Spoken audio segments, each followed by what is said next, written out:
মানসাই সাহিত্য উৎসব ২০২৬ শব্দ, মানুষ ও সৃজনের এক অনন্য সমাবেশ। বিশেষ প্রতিবেদন। ১৫ই মার্চ শহরের সাংস্কৃতিক মানচিত্রে এক নতুন অধ্যায়ের সূচনা হল। নৈষ্ঠিক একাডেমির উদ্যোগে স্থানীয় নজরুল সদনে উদ্বোধন হল প্রথম বর্ষের মানসাই সাহিত্য উৎসব ২০২৬। সাহিত্য, সংস্কৃতি ও চিন্তার এক বহুমাত্রিক মেলবন্ধনে দিনভর এই আয়োজন শহরের সাহিত্যপ্রেমীদের সামনে এক অভিনব অভিজ্ঞতা উপহার দিল। সকালের আলো ফোটার সঙ্গে সঙ্গে উৎসবের আবহ ছড়িয়ে পড়ে শহরের রাস্তায়। আয়োজক, সাহিত্যিক ও সংস্কৃতিপ্রেমী নাগরিকদের অংশগ্রহণে বর্ণাঢ্য শোভাযাত্রা বের হয়। রাজবংশী সংস্কৃতির ঐতিহ্যবাহী বৈরাতি নৃত্য সেই শোভাযাত্রাকে আরও প্রাণবন্ত করে তোলে। এই সাংস্কৃতিক আবহের মধ্য দিয়েই উৎসবের সূচনা। এরপর নজরুল সদনের সভাগৃহে শুরু হয় আনুষ্ঠানিক পর্ব। সঙ্গীতশিল্পী লাজরূপা ভদ্রের সুমধুর সঙ্গীত পরিবেশনা এবং প্রদীপ প্রজ্বলনের মধ্য দিয়ে অনুষ্ঠানের নান্দনিক সূচনা হয়।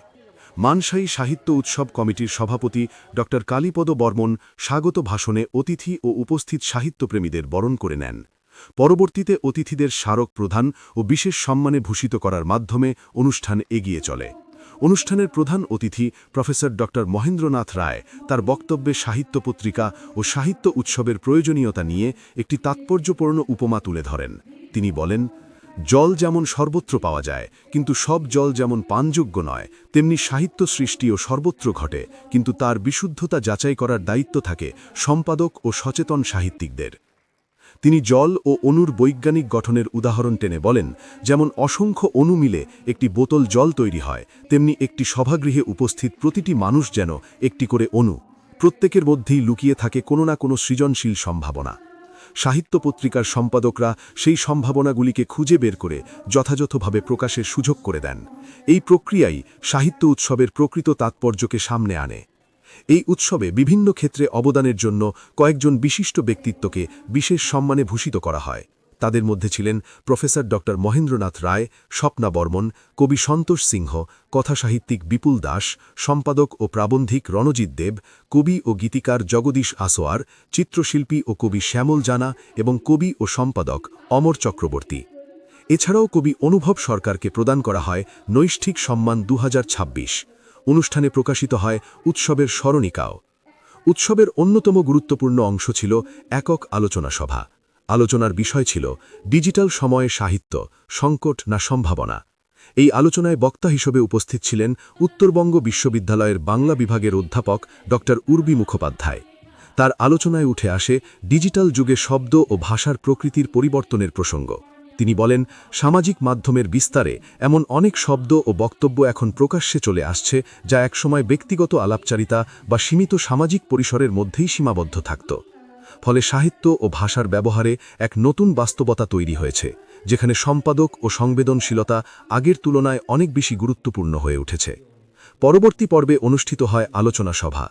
লিটল ম্যাগাজিন সাহিত্যের বিশুদ্ধ চর্চার এক বিকল্প পাকঘর শীর্ষক আলোচনায় অংশগ্রহণ করেন রণজিৎ দেব, অমর চক্রবর্তী, অঞ্জনা বে ভৌমিক, মণিমা মজুমদার, মাধবী দাস প্রমুখ। আলোচনার সমন্বয়কের ভূমিকা পালন করেন রিমি দে। এই আলোচনায় উঠে আসে লিটল ম্যাগাজিনের সংগ্রামী ইতিহাস, তার প্রাসঙ্গিকতা এবং সাহিত্য চর্চায় তার অপরিহার্য ভূমিকা। কেউ কেউ বলেন, লিটল ম্যাগাজিন যেমন সৃজনের ক্ষেত্র, তেমনি কখনো কখনো তা ক্লিশে শব্দেও পরিণত হয়েছে। এই প্রসঙ্গে কবি ও সম্পাদক অমর চক্রবর্তী তার দীর্ঘ ৪ দশকের সম্পাদনা অভিজ্ঞতার কথা উল্লেখ করে বলেন, একটি ছাপা বই বা পত্রিকা হাতে পাওয়ার যে গন্ধ, যে স্পর্শ এবং যে নান্দনিক অনুভূতি তা ডিজিটাল মাধ্যমে পুরোপুরি পাওয়া যায় না। সেই অভাববোধ আজও থেকেই যায়। সব মিলিয়ে দিনভর এই সাহিত্য উৎসব শহরবাসীকে উপহার দিল এক অভিনব সাংস্কৃতিক অভিজ্ঞতা। এ ধরনের অনুষ্ঠান এই শহরে আগে কখনো হয়নি বললেই চলে। ফলে সাহিত্যপ্রেমী মানুষের কাছে এটি নিঃসন্দেহে এক নতুন উদ্যোগ। তবে এই উৎসবের মাঝেও একটি আক্ষেপের সুর শোনা গেল। আয়োজকদের আন্তরিকতা ও আয়োজনের কোনো ত্রুটি না থাকলেও সাধারণ মানুষের অংশগ্রহণ ছিল তুলনামূলকভাবে সীমিত। সেই বাস্তবতা সামনে এনে অনেকেই প্রশ্ন তুললেন, আয়োজকরা যতই উদ্যোগ নিন না কেন, যদি সাধারণ পাঠকের আগ্রহ ক্রমশ কমতে থাকে, তবে ভবিষ্যতে সাহিত্য চর্চার পরিসর কতটা বিস্তৃত হবে? এই প্রশ্নের উত্তর হয়তো ভবিষ্যতের কাছে রেখে দিয়েই শেষ হল মানসাই সাহিত্য উৎসব ২০২৬-এর প্রথম দিনের এই বর্ণময় আয়োজন। তবু আশা রয়ে যায় মানুষ, শব্দ ও সৃজনশীলতার এই মিলনমেলা আগামী দিনে আরও বিস্তৃত হয়ে উঠবে। আমি দেব, আপনারা দেখছেন মাথাভাঙা নিউজ পোর্টাল। এবার এই বইমেলাটা করতে গিয়ে যার নাম আমি না করে পারি না, সেটা হচ্ছে আমাদের শ্রদ্ধেয় দাদা আবুল হোসেন মিয়া মহাশয়।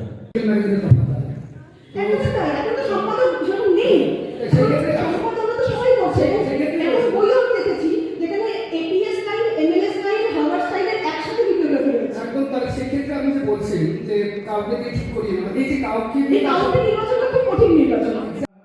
আমি একটা কথাই বলতে চাই যে আমাদের প্রথম অনুষ্ঠান অনেক কিছু ভুল ত্রুটি হয়তো থাকতে পারে।